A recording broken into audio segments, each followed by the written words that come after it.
Hi guys, today I'm gonna show you how to install this rear view camera. This is a reverse camera po. So binili ko sa Amazon. So actually na-test ko na siya kanina, hindi ko na naipakita. Gumana na siya. So ito yung reverse camera ko. So install ko siya sa behind the plate number. I mean this on the plate number. Tapos meron siyang mga wiring, so kasama niya yung mga jack niya. Ito, so medyo makala na sasakyan. So tinesting ko na siya, okay naman, gumana na siya. So itong jack na to papunta dito sa inyong head unit. This is my head unit. So binaklas ko na siya. So actually yung jack na yon ilalagay niyo siya dun sa may ito yung sa akin is yung camera cam in, nakalagay sa akin cam in. So ngayon in-install ko na siya. Yung jack niya meron siyang kasamang red wire, which is you will connect to reverse line nitong stereo nyo. So yung sa akin ay kulay pink. So meron siyang diagram, hinanap ko siya sa ginugol ko siya. So nakita ko naman siya. Ito na yung ano niya. So mamaya ipapakita ko sa inyo yung full details niya, yung video ng reverse camera. So actually na ano ko na siya, na pagana ko na. So ang gagawin ko na lang is itatago ko na yung mga wiring niya papunta doon sa may panel papunta sa likod, dun sa likod ng ano niya. So sa likod naman pupunta tayo. So this is will serve yung red na wire na to. Ito yung 12 volts power nyo. So you will just simply connect, hanapin nyo lang yung linya nung backing camera, backing line or reverse line nung ano nyo, nung itong gear nyo. So once nahanap nyo na siya, and then papunta tayo sa likod, i-connectan nyo naman siya doon sa reverse light nyo. So ito yung reverse light, nakita ko na siya. Hanapin nyo yung 12 volts din dito kasi meron din siyang ito, nasa na ba yung ano niya, meron din siyang red wire na which is you will connect to dun sa 12 volts nung wiring nung reverse nyo, reverse light. So actually pag didikitin nyo yung dalawang wire na yon, which is yung sa backup camera nyo, ito siya, ito yung backup camera, at ito naman yung kabilang dulo nung jack. So you will simply connect this one here. Pag nakonektan nyo na siya, pack, and then this one will go to your 12 volt supply dun sa may reverse light nyo. So hanapin nyo lang yung 12 volts dun, yung power, 12 volts power para gumana yung inyong backup camera. So mamaya ipapakita ko guys yung pagkonekta niyan. So ito namang red wire na to, na ito, i-connect nyo dun sa may rear view camera nyo, and then after that this will join together.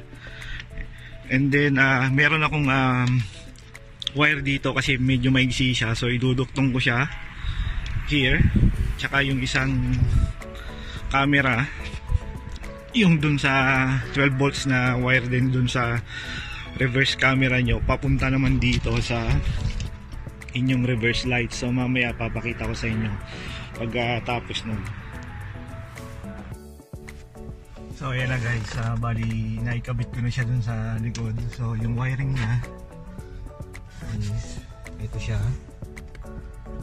papunta rito ngayon sa gilid. So itinago ko na siya dito sa mga rubber niya, paikot siya rito. So ayan na guys, medyo Hindi ko alam kung nakikita nyo. So nakatago na siya dito. So pag inano ko siya, tinanggal ko siya rito. Ayan, makikita nyo yung wire. Hindi ko alam kung nakikita nyo kasi kulay black din siya. Ito siya. So papunta na siya dun sa likod. So ito na siya ngayon. Pag binuksan ko siya, so guys, ito na siya ngayon. Naitago ko na siya. So ang gagawin ko na lang is gagawin ko ganyan, tatago ko siya, papunta naman siya rito sa ibabaw. So ito na siya guys ngayon. Balik ganyan ang magiging forma niya. So ngayon guys, yung gagawin ko is magdidrill ako ng hole dun sa likod para mailusot ko siya itong wire. So ngayon yung access point niya is tinignan ko na. Bali hinanap ko yung saan yung pinakamalapit na butas dun sa may tornilyo nung plate number. Ito, which is ito siya guys. So ayan yung sa plate number. So magdidrill ako ng whole body dito, tatago siya dun sa kabila. Nasa likod na siya nung plate number ngayon. So ang magiging labas niya na is bali nandito siya guys. Ito yung plate number niya. So nandito siya, tabi lang nitong butas na to, nitong nut na to. So mamaya makikita nyo yung installation ko kung paano. So guys, almost done na ako sa project ko guys. So yung para sa ground dyan naman, maghanap lang kayo ng access point dun papunta sa body. So ako nakakita ako, so meron na siya dating nakalagay na ground dito.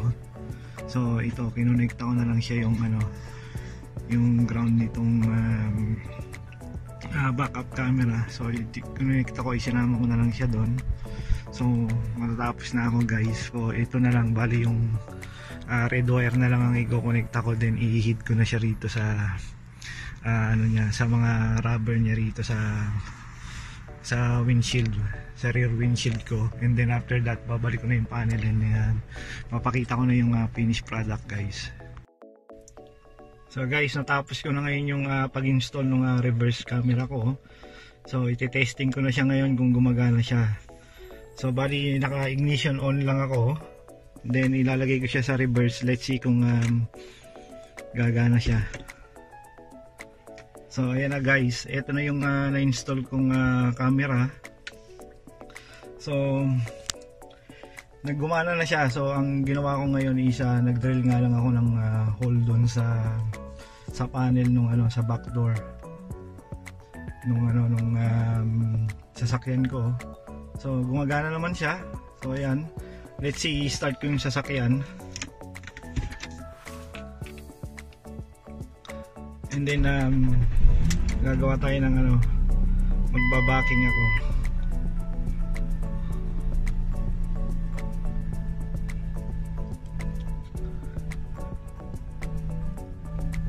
Tingnan natin kung gagana siya guys. So reverse light. So ayan na guys, gumagana na siya. Magbabaking na ako.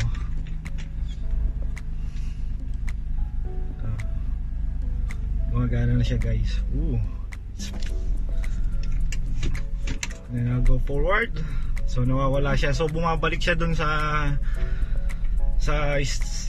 radio niya, sa stereo, dun sa menu niya kapag dinrive mo siya. So pagka re-reverse mo, so automatic pupunta siya dun sa reverse camera niya, yung likod niya, sa likod niya. Yan ang mangyayari ngayon. So ayun guys, sana may natutunan tayo sa pag-install nitong reverse camera nung sasakyan ko. So please like and subscribe on Chris channel. Thank you. So bali guys, ayun yung ginawa ko sa reverse camera. So ang ginawa ko dyan is nag-drill ako ng hole dito. Hindi ko na siya napakita. So nakita nyo naman kanina na gumana na siya. So meron siyang adjustment dito kung gusto nyo siyang itaas or ibaba pa ng konti. Depende sa inyo sa type nyo na kung paano nyo iano yung camera isi-set up. So yun lang guys, thank you, bye.